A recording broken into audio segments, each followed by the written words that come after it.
রাধে রাধে। তোমরা সবাই কেমন আছো? আশা করি খুব ভালো আছো। আমিও খুব ভালো আছি। দেখো, ভাগ্নির বিয়েতে যাব তো একটু চুলটা কালার করে নিলাম, ব্রাউন কালার। রৌদ্রে বেরোলে বেশ কি সুন্দর লাল লাল লাগে, দেখতে ভালো লাগে। এটা বিয়ের অনেক আগে করেছিলাম আর এই প্রথম করলাম। দেখো, এবার স্নান টান সেরে চুল শুকিয়ে নিয়েছি, তো মেহেন্দিটা পরে নিলাম। নিজে নিজে মেহেন্দিটা পরলাম, কেমন হলো জানি না। তো দেখো, এবার রেডি হয়ে বেরিয়ে পড়েছি সবাই মিলে। তো এবার টোটোতে একবারে টানা বিয়ের বাড়ি চলে যাব। দেখো, চলে এসেছি এখানে বিয়ের বাড়িতে। তো সব দাঁড়িয়ে ছিল, দেখলাম খুব সুন্দর সাজিয়েছে, তো জল টল খেয়ে দাঁড়িয়েছিলাম। এবার মুড়ি খেতে যাব সবাই মিলে, তার জন্য দেখো প্যান্ডেলগুলো এত সুন্দর করেছে, গোটা গলিটাই সাজিয়েছে ভাগ্নিদের। তো খুব সুন্দর লাগছিল দেখতে প্যান্ডেলগুলো। দেখো, ভাগ্নি এখন ফটোশ্যুট করতে বসে গেছে, ঠাকুর পুজো করছে এখন। খুব সুন্দর লাগছিল। তোমরাও বলো ভাগ্নিকে কেমন লাগছিল।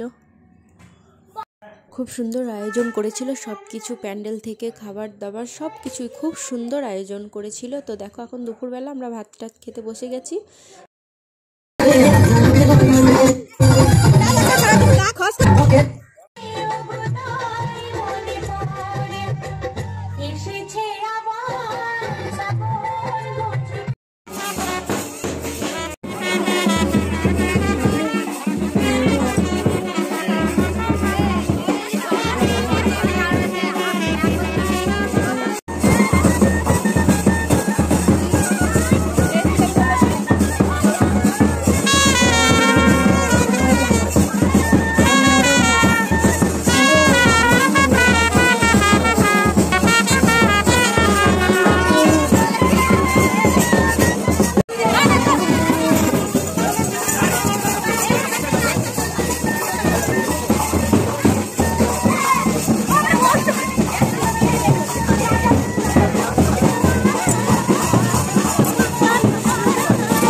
সামনে মোবাইলে ক্যামেরায় উঠবে।